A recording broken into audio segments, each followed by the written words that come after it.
मुझे भी कल ही ज़्यादा जानकारी हुई। मैंने थोड़ा सा गूगल से, थोड़ा कहीं कुछ अच्छी साइट से जहाँ इनके बारे में जानकारी है तो कोशिश की वो हासिल करने की।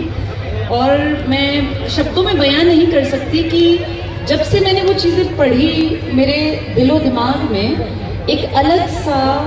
एक होता है पॉजिटिव वाइब्स मुझे फील हुई। मैं अमूमन पढ़ाई के साथ तपस्या और इन सबको नहीं जोड़ के देखती थी,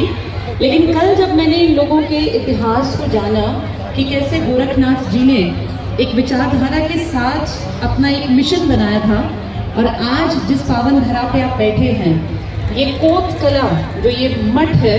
इस मठ का इतिहास बहुत बहुत प्राचीन है। और 800 साल पहले यहाँ आकर एक शिक्षा दीक्षा लेकर ढाका बांग्लादेश से आकर बसे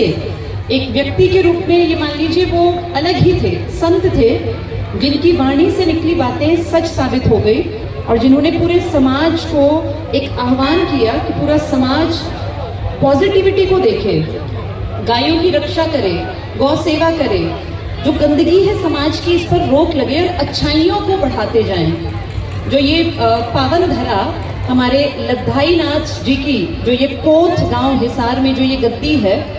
यहाँ जितने लोग हुए हैं, जितने संत यहाँ बैठे हैं, गद्दी नशी हुए हैं, इनमें से भी हमारे सामने शुक्राई नाथ जी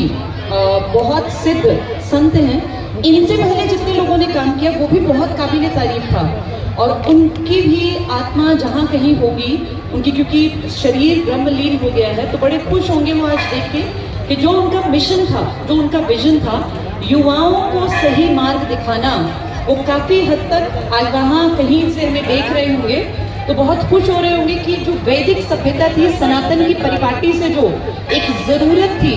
संतों और शिक्षकों को इस कलयुग में एक करने की, वो हमारे सिद्ध शुक्राई नाथ जी ने पूरी कर दी। एक बहुत बड़ा प्लेटफॉर्म यहाँ मिला हम टीचर्स को, और संतों के साथ जब हम बैठ के आगे की भविष्य की प्लानिंग करेंगे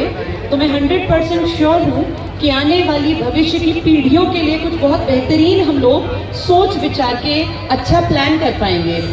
आज यहाँ आने का टारगेट महज 1,11,000 रुपये की धनराशि किसी भी स्टूडेंट का नहीं था। हम यहाँ आए थे इस मंशा के साथ कि देखेंगे, जानेंगे कि एक इंसान का देखा वो सपना जब पूरा होने लगता है तो कैसा महसूस होता है। और आज उस ग्राउंड में जाकर जब हम लोग वहाँ एग्ज़ाम खत्म होने वाला था, लगभग 10 मिनट रह गए थे, तो वहाँ पूरा एक राउंड लगा कर आए और इतनी खुशी मिली कि हरियाणा के कोने कोने से स्टूडेंट्स के मन में ये चाव था, ये इच्छा थी कि हम जाके देखें कि कोत हिसार के उस गांव में, उस मठ में ऐसा क्या है कि जो सबको बुलाया जा रहा है। और धनराशि तो बहुत छोटी चीज़ है, यहाँ आकर जो एक पॉजिटिव एनर्जी हम लोगों ने ली है और अपनी सनातन संस्कृति के इन संतों को जाना। थोड़ी देर हमें बैठने का मौका मिला शुक्राई नाथ जी के साथ, और भी कई महान संत वहाँ बैठे हुए थे, तो हर एक के बारे में जब जाना तो बड़ा अच्छा आभास हुआ कि ये जो हमारा सनातन धर्म है ना, ये बाय चांस ही नहीं चलता जा रहा है। इसमें सच में ऐसे ऐसे सिद्ध योगी पुरुष हुए हैं, महापुरुष हुए हैं, जिन्होंने वो पुरानी वेदों की बातों को आज तक सच साबित किया है। ये उस जो पुरानी हमारा कल्चर था, हमारी संस्कृति थी, हमारी सभ्यता थी, उसको आज की पीढ़ी तक ले जाने की चाहत रखते हैं। और जहाँ टीचर्स का साथ मिल गया, संतों का साथ मिल गया, ऐसी पावन धरा भविष्य का निर्माण करने में सक्षम रहेगी, क्योंकि शिक्षा वो हथियार है जो जिंदगियां बदल सकता है। अभी आपने बेटी अवनी को देखा, अवनी को जब मैं सुन रही थी तो मैं ये सोच रही थी कि जब मैंने बोलना शुरू किया, मैं शायद 5वीं-6ठी क्लास में थी जब पहली बार मैं स्टेज पे गई थी, और मुझे ध्यान है कि डर लगा था कि पता नहीं कहीं मुझे ये पोएम, मैंने हिमालय के ऊपर एक कविता गाई थी और वो हिमालय की पोएम मुझे लगा था मैंने याद तो कर ली, पर वहाँ जाके शायद मैं भूल जाऊँगी। शायद उसमें 4 ही पैराग्राफ थे। मैं बहुत बहुत बहुत सारा आशीर्वाद देना चाहती हूँ उस बेटी को, अवनी को, जो मुझे पता चला कि ये बेटी महज 7 साल की है, और हम सब हतप्रभ रह गए कि लगातार धारा प्रवाह बिना किसी रुकावट के वो बच्ची कितना बेहतरीन बोल पाई यहाँ इतनी बड़ी भीड़ के सामने।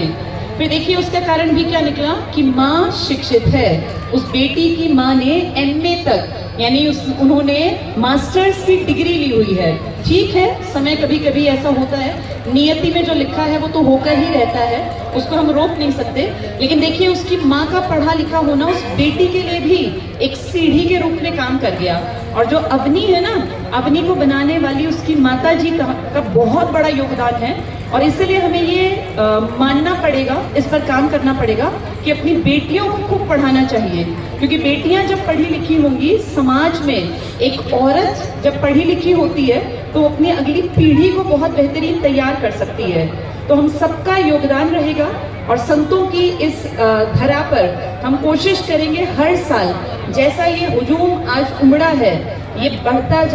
जाए और जब अगले साल यहाँ इकट्ठे हो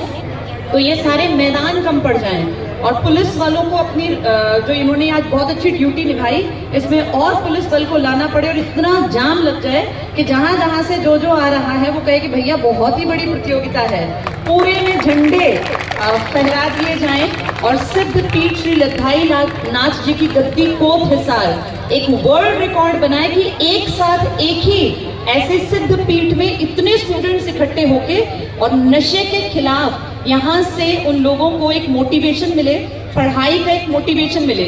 तो दादा काला पीर की इस धरा पर हम सब लोग आज नमन करते हैं। जिन लोगों ने ये सोच रखी, विचार रखा एक मिशन के रूप में, आज मैं देख पा रही हूँ कि इस मिशन का ये सिर्फ दूसरा साल है और इतने बच्चों की भीड़ यहाँ देखी है जिनमें उत्साह था, उमंग थी, उनमें विश्वास था कि हम कुछ बेहतर कर सकते हैं। और जो यहाँ एक बार आ गया वो 100% गलत रास्ते पर नहीं चलेगा, नशे से बचेगा। कितनी बेहतरीन रागनियाँ हम यहाँ सुन रहे थे, ये सॉन्ग सुन रहे थे जिनका मैसेज बहुत खूबसूरत था। तो मेरी तरफ से इतना ही। शाम हो चली है, बहुत सारे लोगों को दूर दूर तक जाना है, देखते हैं जल्दी ही कोशिश करते हैं इस सब चीज़ों को समाप्त करेंगे। बहुत सारा प्यार आशीर्वाद हमें भी यहाँ मिला और शुक्राई नाथ जी का बहुत बहुत शुक्रिया जिन्होंने काला पीर के इस मठ में हमें बुलाकर हमें ये महसूस कराया कि सनातन धर्म, सभ्यता, संस्कृति हमें अभी और आगे बढ़ानी है। चाहे वो अपनी शिक्षा के दौरान हम उसके ऊपर काम करें या ऐसे विशेष अवसरों पर अपनी इस परिपाटी को जो चली आ रही है प्राचीन काल से, आगे तक इसको फॉलोअर बढ़ाते जाएंगे।